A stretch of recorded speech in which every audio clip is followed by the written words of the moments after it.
Now is the Shadow Communications Minister and Shadow Minister for Women, Melissa McIntosh. Thanks so much for your time. Thank you. I'm going to have to start, I'm sorry, by asking about this Alex Hawke, Jacinta Price stoush. I mean, you used to be Alex Hawke's Chief of Staff. So what do you make of Jacinta Price alleging he has mistreated a female colleague? Thanks for having me on. I'm actually glad you started that with that question. There's two separate issues here. So the dealing with the comments that Jacinta made and the allegations around Alex. And as a former staff member, someone who's known Alex for 20 years, I have to say I have many issues as a woman in the Liberal Party, and not one of them is around Alex Hawke. He's been a big supporter of mine, helping me into Parliament, and I know he's helped many women. And I can say, hand on my heart, that he's not one of the issues that we're having within the Liberal Party when it comes to women's representation and the culture inside the Liberal Party, which I am a very, very loud person on this issue right now. Do you think he would berate a member of staff as Jacinta Price has alleged? Yeah, that's a really strong allegation, and I think that would probably hurt Alex, knowing him personally. I haven't seen him behave in that way. I did work for him. I've known him for 20 years. I've only ever had positive interactions with him, and he's supported women. But I wasn't part of that conversation, obviously, and I can let Alex stand up for himself. Look, this is a bit of a mess, isn't it? I mean, this shows the division. You started this, didn't well, you? Maybe with my report. Yeah, I did, I guess. But this shows the division in your party at the moment, doesn't it? I mean, you've got you defending one front bencher against another. You're a front bencher. You've got another front bencher on Facebook accusing a guy of basically being a misogynist. I mean, it's not helpful for the Liberal Party at the moment, this sort of thing, this sort of dirty laundry being aired publicly. Do you think Jacinta Price should have kept it in-house, not put out that post? Well, this is going to the other part of the issue, and in some ways I think both Jacinta and Alex are correct. Jacinta said that she was incorrect in her statement, and I believe she feels like she's done what she needs to do in ensuring that the Indian community knows where she was coming from. From Alex's point of view, he has a strong Indian community. He's a former Minister for Immigration, and he has probably spoken to many people in the Indian community who are very upset by this. Have we asked the Indian community if they feel like they need an apology? Maybe that would be a good next step, because I'm only hearing commentators, the media and politicians talking about this issue. Alex Hawke said again to Laura Jays today that she should still apologise. Do you think Jacinta Price should give a more fulsome apology? I think, as I said, I think it'd be a good time to speak to the Indian community about how they're feeling. You'd encourage Jacinta Price to go and speak to the Indian community in Western Sydney? Without disclosing my conversation with Jacinta, I did speak with her today, but one part of that I will tell you is that I believe she'll be spending some time with the Indian community in the near future. Right. It looks like Susan Lee didn't contact Jacinta concerning her comments, yet her power broker did. In Alex Hawke, we know that. Susan Lee's not confirming or denying, and I take that she never spoke to her. Was that a mistake as leader? Not to get on the front foot and ring Jacinta and talk it through with her? That's a question to the leader. On Alex, I believe, if you know Alex, he's a pretty strong person, a passionate person about his community. I imagine he probably picked up the phone to Jacinta on his own accord without any other instructions. But those conversations between Jacinta and the leader are between them. Do you know if they've spoken? I don't know if they've spoken. How do you think Susan Lee's going? Because it feels like she's not only getting fire from Labor, but friendly fire. In what regard? Well, it feels like there are front benchers acting, I guess, with a lack of discipline. You got Andrew Hastie saying, look, putting his position on net zero before it's out. Micaiah Cash doing the same. You've got Jacinta Price posting this on Facebook without, ringing the leader and complaining or having an interaction there.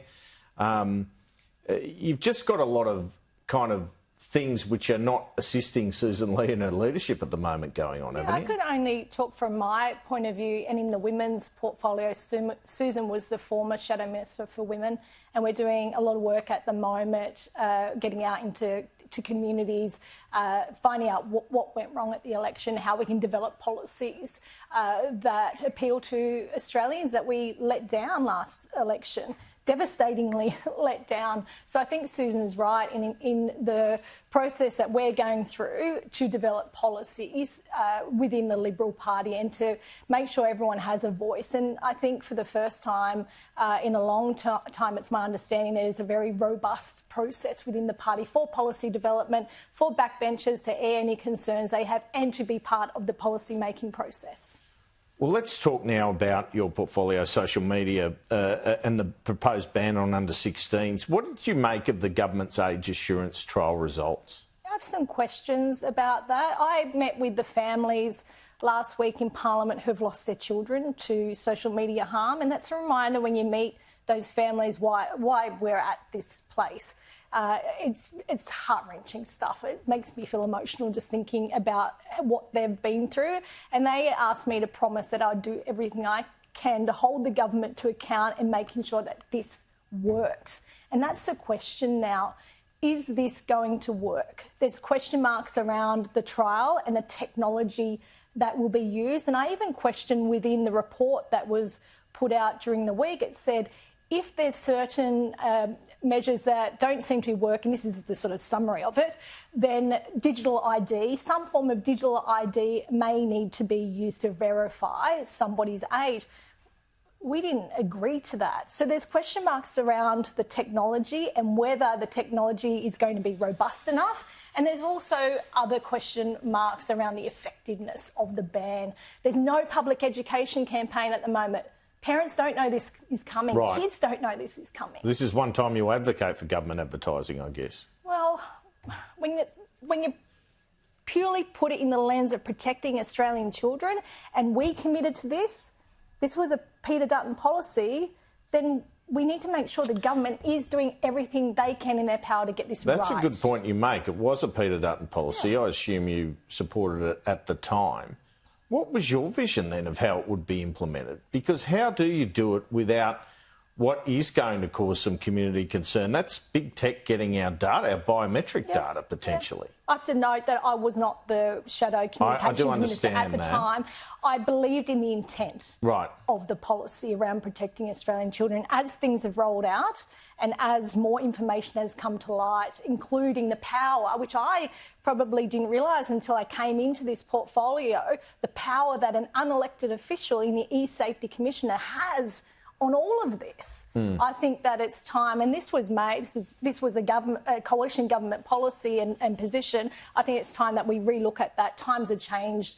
But on this particular issue, there's concerns around, adults should have the choice. We don't want to use digital ID, but we want to protect our children. It's such a fine balance, but such an important balance. How else could you police it? How else could you implement it? I guess that's my question. And if this is the only way where we as adults potentially have to pull some sort of ID to big tech, could you see a situation where the coalition end up opposing it in the form that it's taking?